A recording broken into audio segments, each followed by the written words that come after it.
una mosca, o sea que me voy a remitir al papelito, porque si no contaría mil cosas de ella. Actualmente es coordinadora del Centro de Comunicación Virginia Woolf, del colectivo feminista Cotidiano Mujer, que se creó en Uruguay en el año 1985. Este centro trabaja en el desarrollo de acciones de comunicación política, promoviendo los derechos de mujeres y su protagonismo como sujetos de cambio y emancipación. Su labor se dirige fundamentalmente al cambio cultural, desarrollando investigación, campañas de acciones ciudadanas que garanticen la pluralidad feminista en los temas de la agenda pública, como son, por ejemplo, el aborto, los derechos sexuales y reproductivos, la participación política de las mujeres, la ética del cuidado, etc. Me imagino que os suenan todos estos temas. Además, Lilian es co-coordinadora de Articulación Feminista Marcosur y es integrante del equipo coordinador de la Universidad Popular de los Movimientos Sociales en Uruguay, ¿no? Bueno, en toda la zona del Marcosur, sí. El medio virtual. Y del grupo de coordinación de la Consulta Nacional de la Sociedad Civil hacia Río +20. Bueno, aquí la mayoría sabéis lo que es Río +20, que es el 20 aniversario de la Conferencia Internacional de Medio Ambiente y Desarrollo en Río de Janeiro, en el año 92, y ahora pues tenemos Río +20 y la Coordinación de Consulta Nacional, ella participa también. Ha participado en diferentes proyectos de investigación y es autora de innumerables artículos y publicaciones. Los temas: derechos sexuales y reproductivos, mujeres, el buen vivir, los cuidados, las mujeres en los espacios de representación política, etc. Pues sí, creo que me dejo muchas cosas que igual Lidia nos quiere apuntalar y te doy paso. Gracias una vez más. No, gracias Egoa por la invitación. Es la tercera vez que estoy en Bilbao en distintas actividades. Bueno, algo así como cada 2 años.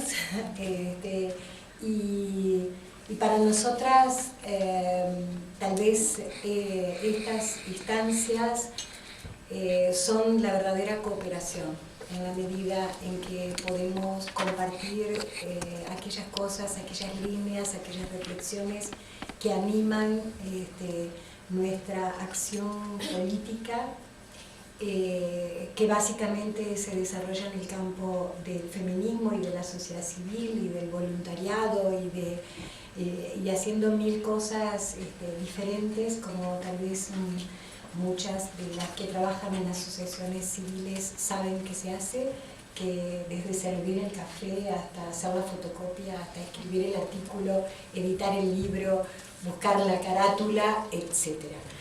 Entonces, en esta tiene también un factor apasionante, que es el poder probar suerte de capacidades y desarrollar capacidades en distintos campos.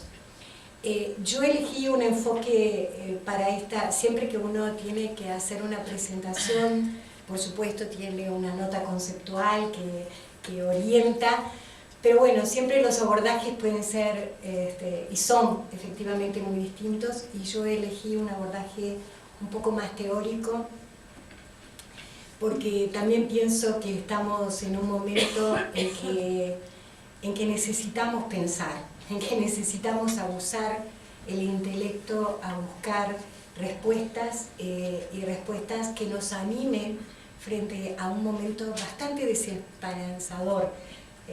Las cosas que contaba Morena y otras que seguramente Maya va a contar de Guatemala,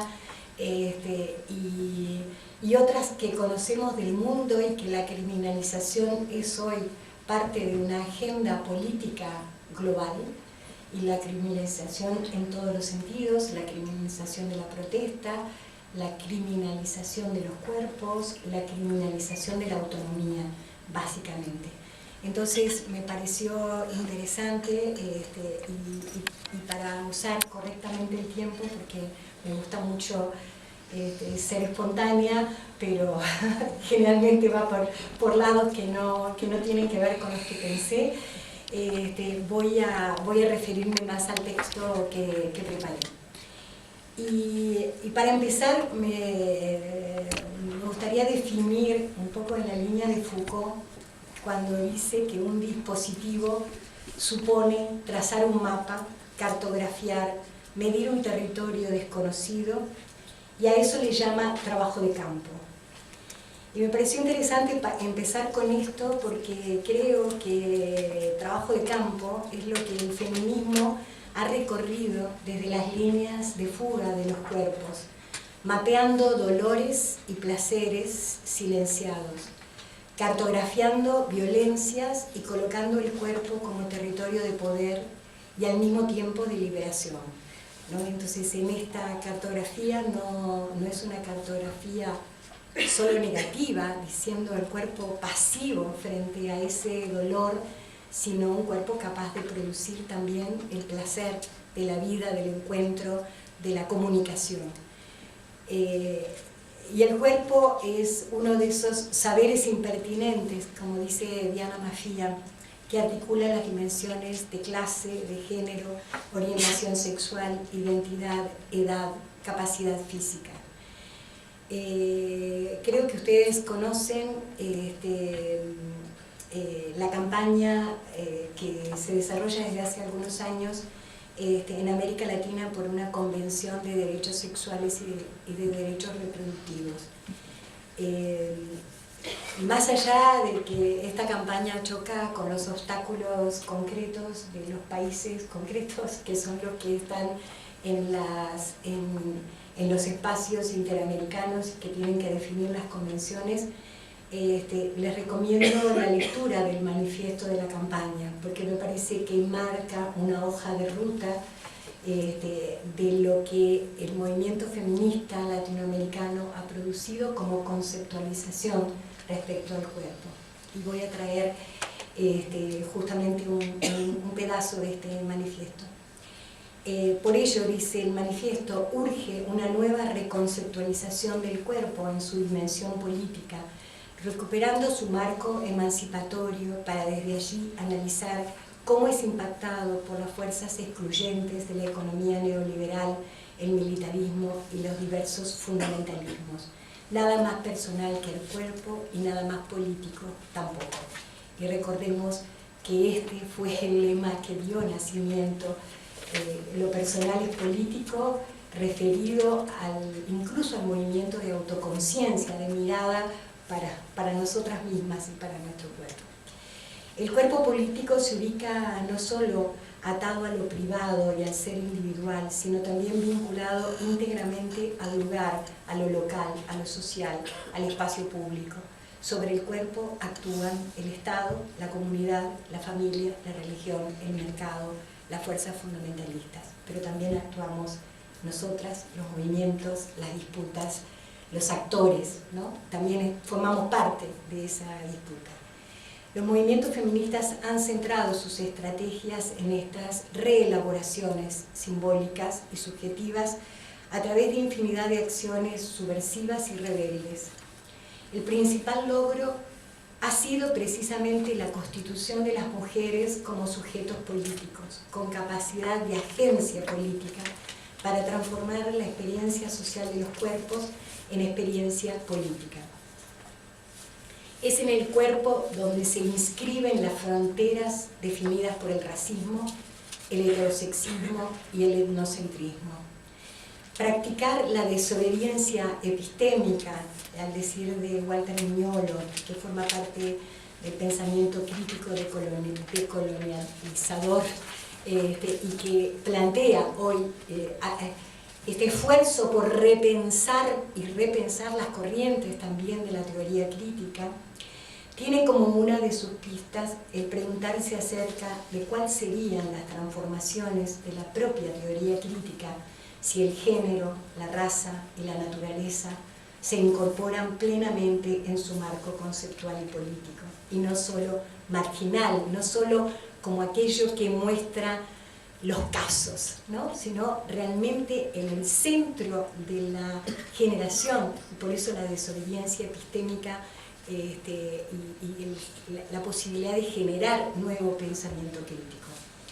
El agotamiento de un modelo de desarrollo depredador y una concepción de sociedad y civilización que se sustenta en sistemas de dominación naturalizados como el racismo, la heteronormatividad, el patriarcado, nos impone enmarcar los debates en un espacio, en un marco más amplio y complejo de relaciones sistémicas, profundizando la acción política de subversión y de desobediencia epistémica.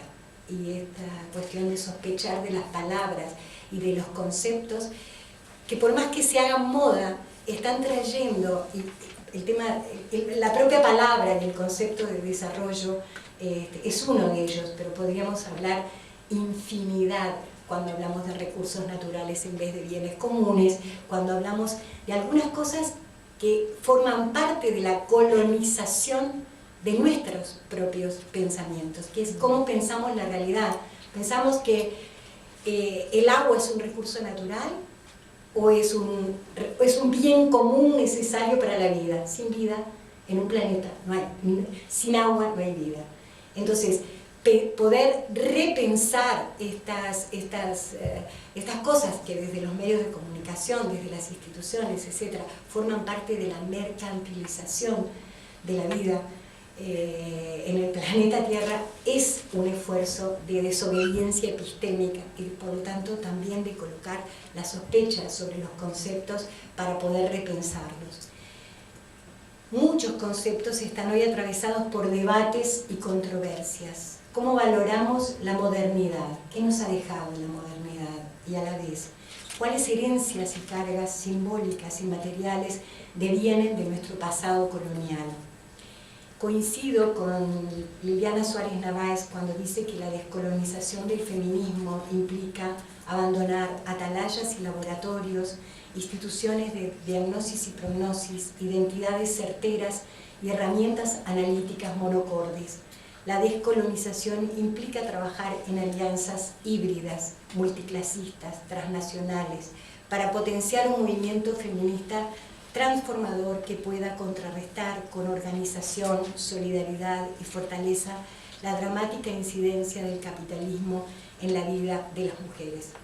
Desde esta apuesta es posible revisar conceptos, abrir interrogantes y darle lugar y espacios a matices y diferencias. Y acá voy a poner un ejemplo bien concreto que lo decía ayer en una de las charlas que tuvimos ayer en la mañana o de la tarde, no recuerdo. Por ejemplo, nos interesa en los debates concretos, ¿no? En Río + 20, nos interesa colocar género en cualquier dimensión, en cualquier marco teórico, o es el género realmente una categoría que subvierte las categorías tradicionales. Y si lo es, no voy a hacer el esfuerzo de ver de qué manera la economía verde tiene que ver con el género, porque en realidad no me interesa una sociedad donde la economía basada en el crecimiento pasa de roja a verde y sigue siendo exactamente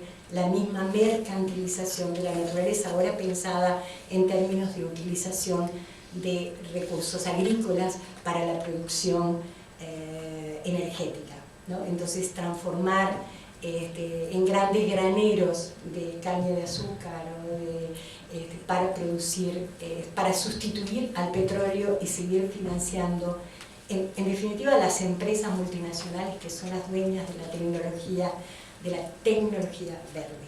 Entonces, en realidad, cuando hablamos de subvertir, estamos hablando también de una necesidad de posicionamiento político y que seguramente va a tener una dimensión, y tiene una dimensión, espero poder tener tiempo de analizarlo muy brevemente al final en lo que tiene que ver con las políticas de cooperación. Quiero poner justamente el caso en un esfuerzo en el que estamos trabajando como articulación, que es en el diálogo con las mujeres, con líderes indígenas, en algo que llamamos el buen vivir desde la mirada de las mujeres, una polifonía. La idea del buen vivir se introduce en los debates en América Latina como cuestionamiento al desarrollo convencional, al concepto de desarrollo. representa la búsqueda de una transición paradigmática que coloque nuevas premisas para la construcción social basadas en la desmercantilización de la vida y una nueva relación con la naturaleza.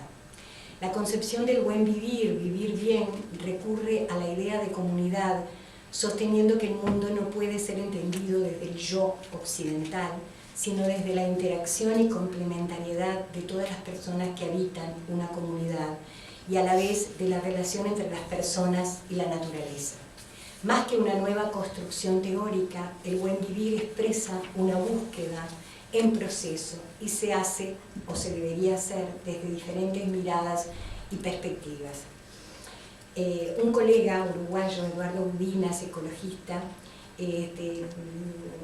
plantea una serie de cuestiones que a mí me gustaron mucho, y las traigo acá, porque él dice que nadie puede reclamar obediencia a un decálogo y todavía hay mucho camino para recorrer en relación al buen vivir. Esta diversidad no es necesariamente un aspecto negativo, ya que permite nutrirse de los mejores aportes de cada corriente y a la vez revitaliza el debate sobre las políticas en desarrollo. Además, estos primeros pasos han tenido efectos positivos concretos y el mejor ejemplo es el reconocimiento de esta idea en las nuevas constituciones de Ecuador y de Bolivia, como el Summa Causai en el primer caso y el Summa Camaña en el segundo caso. Sin embargo, aquí viene como en cualquier otra vez esta idea de los dispositivos que plantea Foucault puede ser trasladada a cualquiera que se transforme en dispositivo universalista, porque cuando hacemos el diálogo con las mujeres indígenas, nos planteamos cómo podemos construir como mujeres nuestra mirada sobre el buen vivir. Y nuestras miradas sobre el buen vivir significa colocar la experiencia social y política de las mujeres en esta problematización de nuevas formas de relaciones de sociedad. ¿Cómo hacemos para que los debates sobre nuevas perspectivas teóricas y emancipadoras no vuelvan a reproducir una invisibilidad de las necesidades y experiencias de las mujeres de todas las culturas? ¿El buen vivir es válido como paradigma para toda la sociedad? Entonces, ¿qué significa para las mujeres? ¿Qué significa para la comunidad LGTB? ¿El buen vivir puede contribuir a la descolonización de la imaginación? La tragedia del siglo XX y del siglo XXI consiste precisamente en el hecho de que la civilización euroatlántica, con sus patrones de producción y consumo, son las que han dominado la imaginación del mundo. Es más, nuestros gobiernos progresistas quisieran parecerse a Europa y tienen en su imagen y en su construcción progresista la idea de que queremos, en realidad el lema de mi país, de la izquierda, fue un país de primera. Y cuando decimos un país de primera ¿qué? De primera clase, o sea, esa categorización de la imaginación, ya no de la realidad, de la imaginación. ¿Qué queremos ser? Queremos ser desarrollados como Europa. Queremos ser aquello que es el primer mundo. Entonces, a eso se le llama colonización de la imaginación, ¿no? Cómo pensar un ser como nosotros queremos ser y cómo tiene que ver con nuestra construcción.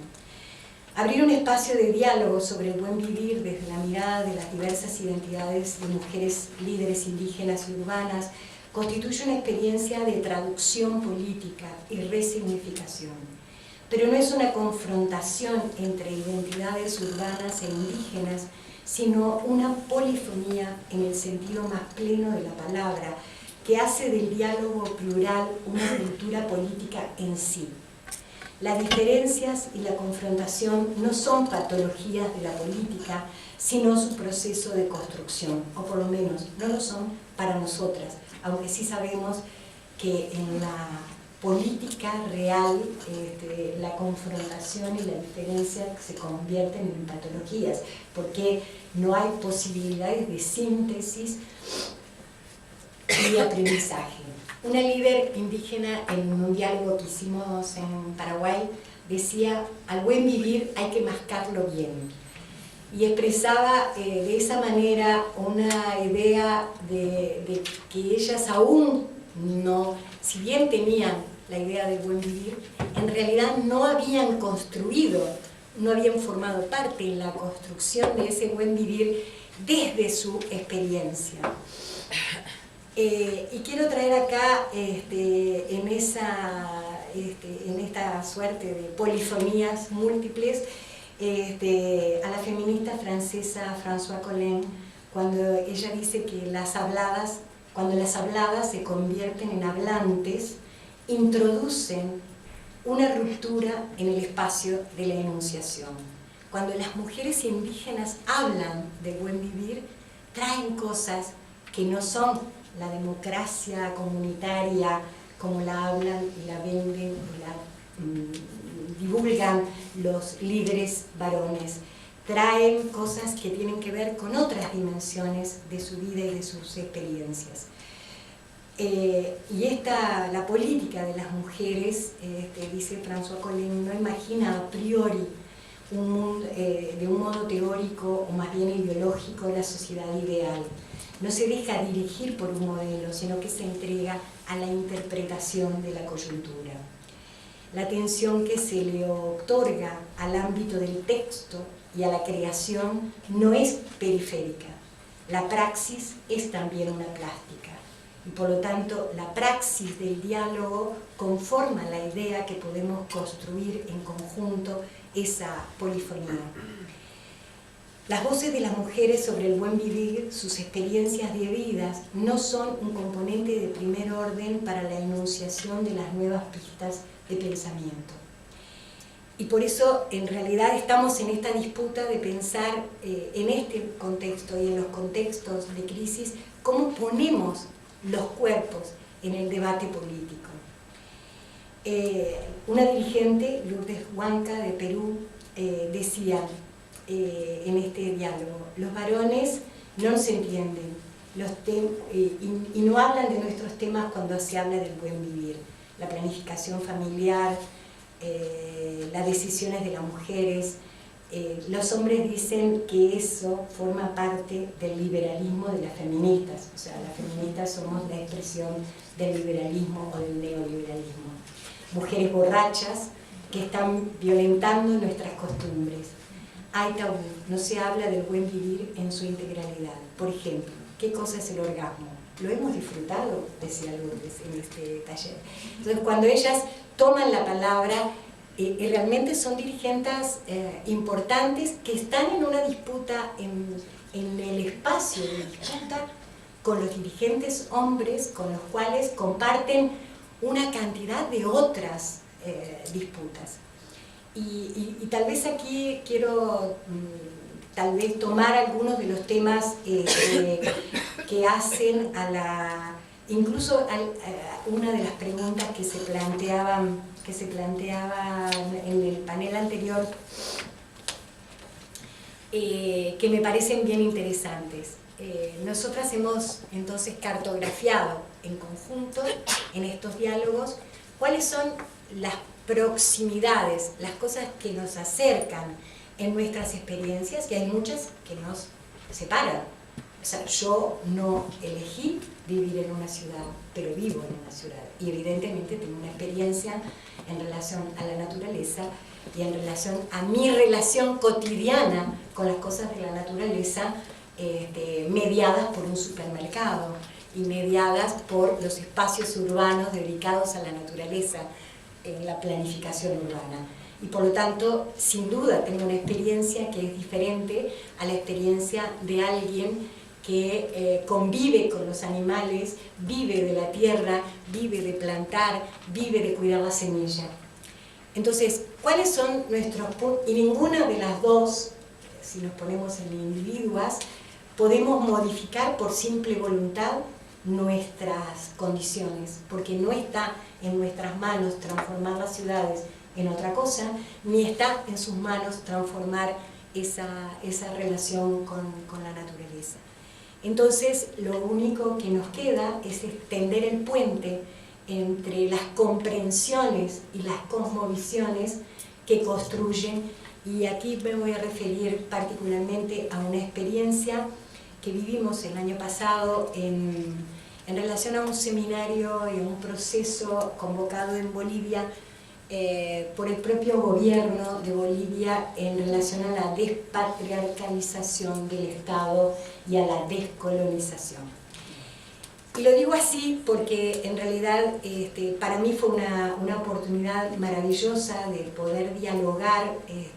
Al final el seminario no se pudo hacer porque coincidió con el conflicto del TIPNIS, entonces estaba la marcha y había verdaderamente un caos en La Paz, la marcha indígena en defensa de un territorio con un presidente indígena que reprimía la marcha, y bueno, todas forman parte de estas tensiones y contradicciones, como también la propuesta de despatriarcalización del Estado y de descolonización también tiene estas mismas tensiones y contradicciones. Entonces, bueno, eso me dio la oportunidad de leer muchísimas cosas y de hablar con muchísimas compañeras en Bolivia, de un proceso muy rico y muy interesante, porque está colocado en la agenda pública la despatriarcalización del Estado, pero a la vez cómo se hace, cómo se construye esta despatriarcalización cuando se deja fuera, por ejemplo, el análisis de las políticas concretas que tienen que ver con la mortalidad materna. Entonces resulta que las mujeres, por un lado hablamos de despatriarcalización del Estado, de descolonización, pero por otro lado las mujeres se siguen muriendo por aborto clandestino en Bolivia, y la muerte materna sigue siendo un indicador significativo, además de poder tocar y analizar de qué manera las tradiciones, el silenciamiento de las mujeres indígenas en las comunidades sigue siendo un elemento importante. Entonces, si cuando hablamos de despatriarcalización y de descolonización en abstracto se nos escapa el sufrimiento concreto de las mujeres, por ejemplo, la violencia o el abandono de los varones, de los hijos que engendran, porque leí una investigación que hicieron dos compañeras de Bolivia sobre el uso de la legalidad en todos los pueblos. Ellas trabajaron sobre 12 pueblos indígenas, trabajando el concepto de interlegalidad, o sea, el reconocimiento de la legalidad comunitaria de los tribunales comunales y la legalidad formal del Estado, de las delegaciones de policía, etc. Y en cualquiera de los casos, las mujeres con mucha inteligencia recurrían primero al tribunal de la comunidad. Cuando en el tribunal de la comunidad el hombre era penado con una vaca o con un ternero por sucesivos episodios de violencia, las mujeres recurrían a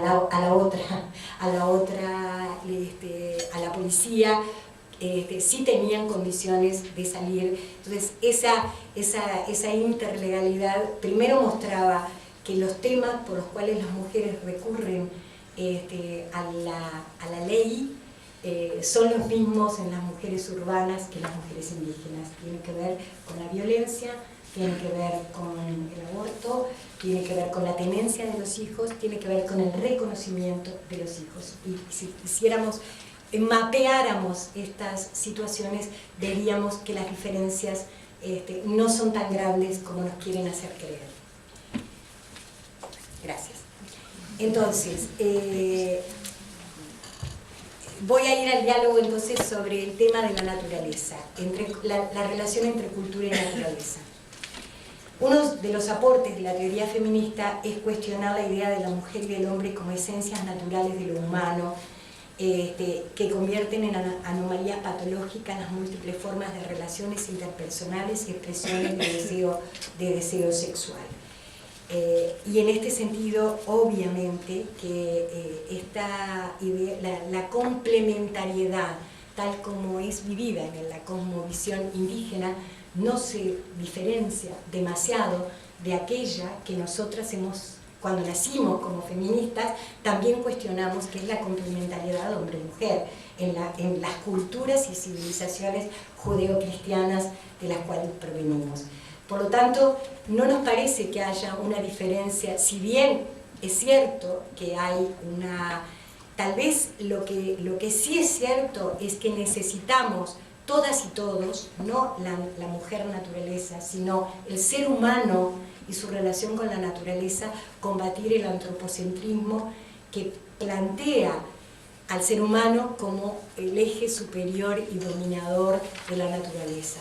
Tal vez en ese punto podemos encontrarnos con esta cosmovisión y replantearnos una relación diferente con la naturaleza, que además nos está exigiendo este límite que la naturaleza le está poniendo a la propia civilización capitalista, porque en definitiva de las crisis, de todas las crisis del capitalismo, se salió con una nueva vuelta en dominación, en un nuevo eje de dominación de la naturaleza, ¿no? Es decir, se pasó al espacio, a los océanos, digamos que las crisis del capitalismo en todos los niveles siempre encuentran una vía de escape con un nuevo sentido de mercantilización. Por lo tanto, sí me parece que como feministas tenemos un capítulo abierto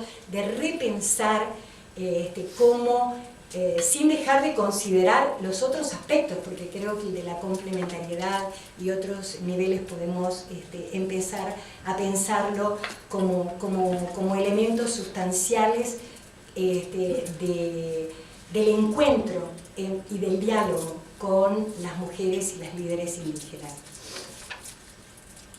Yo quisiera terminar planteando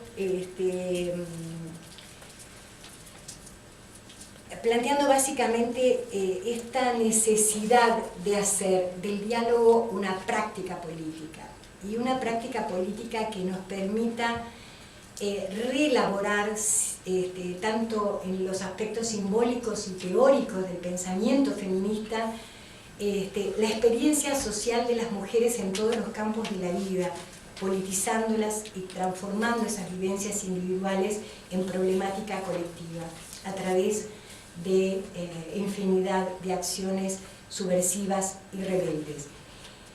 Cuando en estos diálogos poníamos el tema de la sexualidad, las mujeres planteaban su dificultad de hablar de la sexualidad en sus comunidades y contaban experiencias dramáticas de marginación, de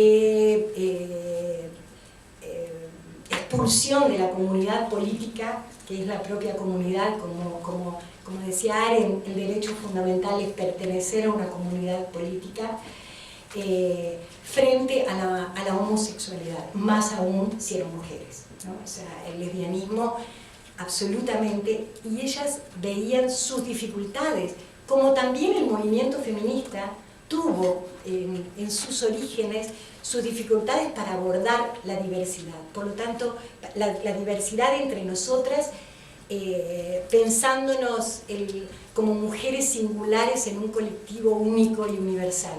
Y pienso que si algo hemos ganado en estos últimos 20 años es pluralizar el sujeto feminista, colocarlo como un sujeto plural, diverso, y que tal vez en estos diálogos podemos encontrar la forma de abrir una nueva brecha para pensar, aprendiendo también nosotras de ellas una relación con la naturaleza de la cual a nosotras como mujeres urbanas nos han expropiado hace mucho tiempo. Y bueno, no me dio tiempo para hablar de cooperación, pero ya surgirá en el debate, tenemos 2 días, así que gracias.